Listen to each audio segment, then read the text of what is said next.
So look at the smoke we see in the back, right? So we already start to see smoke. This was just lit in one small spot. I see. What time? 11 seconds, the smoke detector's going off. So let's say it's like about 2 in the morning, all of a sudden the smoke detector's going off in the house. Now we got to figure out why is the smoke detector going off. We get up, we walk around, we try to figure out what's going on in our house. Already look at the smoke. Look at the fire coming up behind the couch. That might be barely extinguishable by you at home at this point. Maybe. See how the smoke's holding very high? And see how everything's starting to burn black? The black, that's the couch burning. That's all the polyester materials and the oils in the couch that are starting to burn. Now the fire's racing up the back wall. That fire is no longer extinguishable by you at the house, at home. This is a time to rapidly get everybody out of the house. This is going to escalate very quickly. Fire's going across the ceiling. What time is it? So, 1 minute. 1 minute. The fire's already banking across the ceiling. And look at the couch starting to melt down. You'll probably be able to start seeing a drip. We'll see the fire starting to come out over the front of the door. The fire coming out over the front of the door, that's the gases burning. So as the couch melts, it releases flammable fuels, and the fuel is the smoke is actually what's burning. So that room is still survivable at the base level, but now we have a fire in the room, and now we really have to think about getting everybody out of the house. So how far in are we? Somebody yell loud. How far? Minute 30. Less than 2 minutes? Yes. So less than 2 minutes, from the time this fire was lit, have you even been able to get everybody out of the house and make a 911 call yet? Maybe, right? Maybe. In 2 minutes, by the time a fire was actually discovered. This room is getting to the point of flashover, so this is rollover. Everything on the upper level is starting to light. Our chandelier dropped, and now we're about ready to have full flashover, which means all the gases in the room ignite all at once. That room's no longer survivable. What time are we? 2. How long? 2. 2.5 minutes. This room is no longer survivable. So this room's not survivable. We're barely making it out. Right now, we're making it out of the fire station door. We might be in the fire truck right now, ready to leave. Look at all the black smoke. All that black smoke could be filling up your house. So the room's fully flashover right now. You saw what was in there for fuels. So we're going to let this burn a little bit, just to, for the point of the demonstration. So we're just going to kind of keep it at bay. But think about if we were responding. So where is this fire going to be at the 6-minute mark? Is this going to be, were you able to close the door of the room? Or is the door open and now this fire's down the hall taking other rooms of the house as it goes? Was this fire in the basement and now it's working its way up to the other floors? Was it in the first floor and do you have a way of escape out of a second floor, whether it's a window onto another roof or something like that? So you can already hear the smoke detectors failed, right? It failed pretty much right away. So it gave us an alert. It gave us about a minute of alerting before the smoke detector failed due to the heat.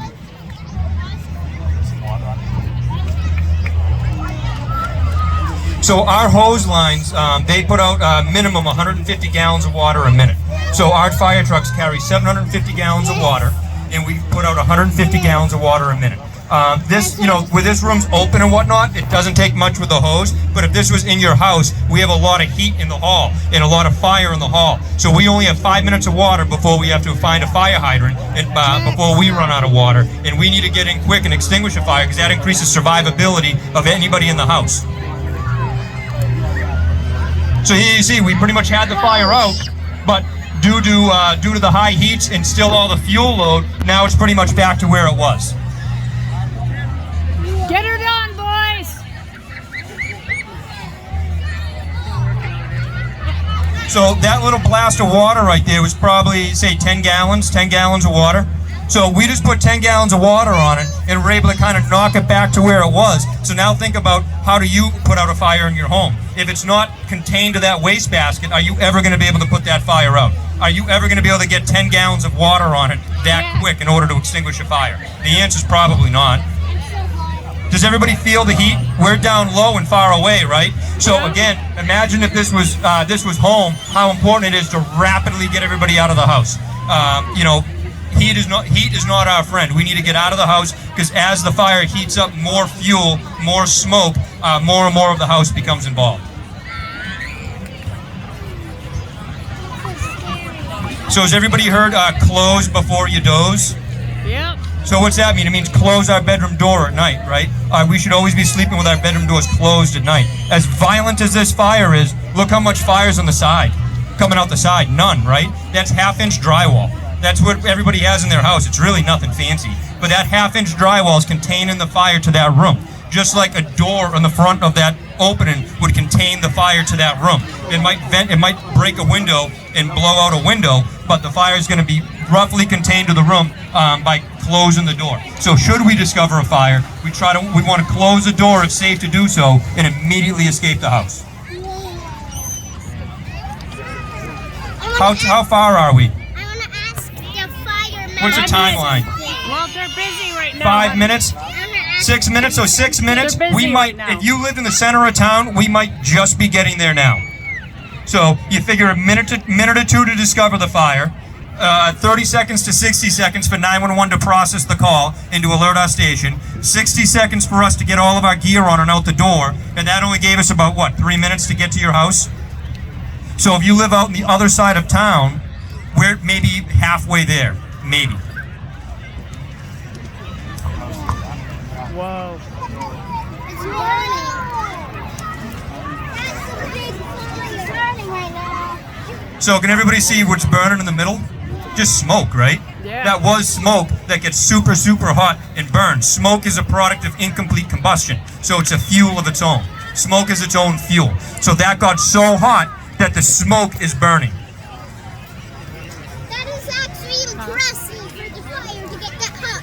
I actually like that the fire is Listen, burning. this is what Papa Tim used to So do. I don't know if people can see to my left, to the left a little bit of fire starting to break through the drywall. So what, we're 7 minutes in and the fire's just breaking through the drywall now. So maybe it's starting to get into void spaces of the house and travel throughout the home. But that's a long time. So 7 minutes, 7+ minutes until the fire starts extending out of the room should the door be closed. If the door was open, this could probably be an entire floor, a floor space of fire at this point. So, like I think of my house, if it was one bedroom burning, I live in a ranch. So one bedroom burning, now all of a sudden the fire's down the hall and in my living room, in the kitchen, You live in a colonial, a 2-floor house. The entire second floor might be involved by this point. So again, this isn't to scare anybody, but it's just to show the importance of making sure your smoke detectors work. Have an exit plan out of the house. Should you not be able to go down the stairs of your house, do you have another way out? Do you have a plan to get another way out? A lot of people don't have home phones anymore. How are you going to call 911? Is your phone plugged in next to you in bed all night? You know where your cell phone is going to be should you need to dial 911 in an emergency.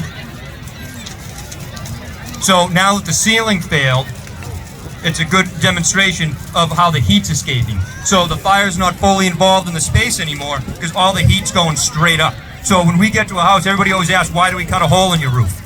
We cut a hole in your roof to allow heat to escape.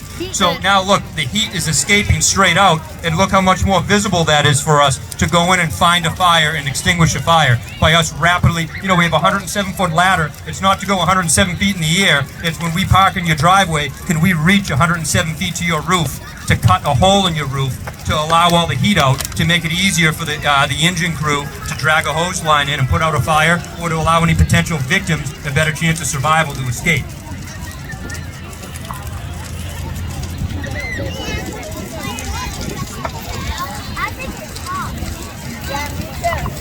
Can I ask the fireman? So all of our fire gear that you see everybody wearing, we wear cylinders, not bottles. It's a cylinder. The cylinder's full of compressed air, just like we're breathing out here right now. It's rated at 4,500 psi.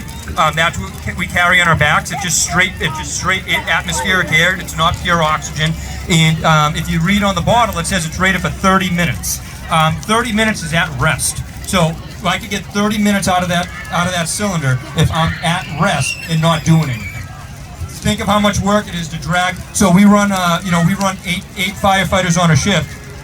It takes one on the hydrant, one on the fire engine, one operating the ladder truck, We need somebody available to rescue people out and make entry into the house. And that leaves only 1 or 2 guys to drag that heavy hose line, maybe up a flight of stairs. How much furniture that you have to get hung up on up into the house? So we run short of manpower extremely quick. So how much work is that? Physical exertion. That 30-minute bottle, now we're lucky to get 15 minutes out of it. 20 if you're really, really good. If you're in good shape and we train a lot, which we do, you might get 20 minutes out of it. So we have 20 minutes to go into your house, potentially rescue any victims, and find the fire and extinguish it, and still give us enough time to exit your home and find our way out. This is usually in 0 to no visibility. So, when we go to houses, we're always finding a wall. We're following a wall on our way. We're kind of going by touch and feel, not by sight. So they're going to put the fire out all the way now. Typically, we showed up, we'd be very aggressive in deploying our hose lines and putting the fire out as quick as we can. We kind of let this progress a little bit just to see how it goes. If this fire started to die down only because our drywall failed and we lost all of our heat. In your house, it's not just drywall. There's drywall on the other side of the wall. There's exterior siding. There's sheathing. The fire stays contained a lot longer. So we're probably 10 minutes, I'm guessing, right now. So 10 minutes, hopefully, by now we're at your house. And we're just getting the hose lines off of the truck and probably starting to make entry into the front door. So, we try to go as quick as we can when we get these types of calls. We take them extremely seriously, and we train for them every single day. But the problem is we need you guys to do your part. In the winter, we need to keep your hydrant shoveled in a way. We need you to have an exit plan so you can get out of the house. Isolate a fire if at all possible. But, you saw how small the fire was, where we said this is probably the last point you could extinguish it on your own. We need, before you try to extinguish a fire, we need you to make sure everybody's out of the house. Because you see how fast it goes. We need you out of the house before the fire out, just so we can make sure everybody's safe.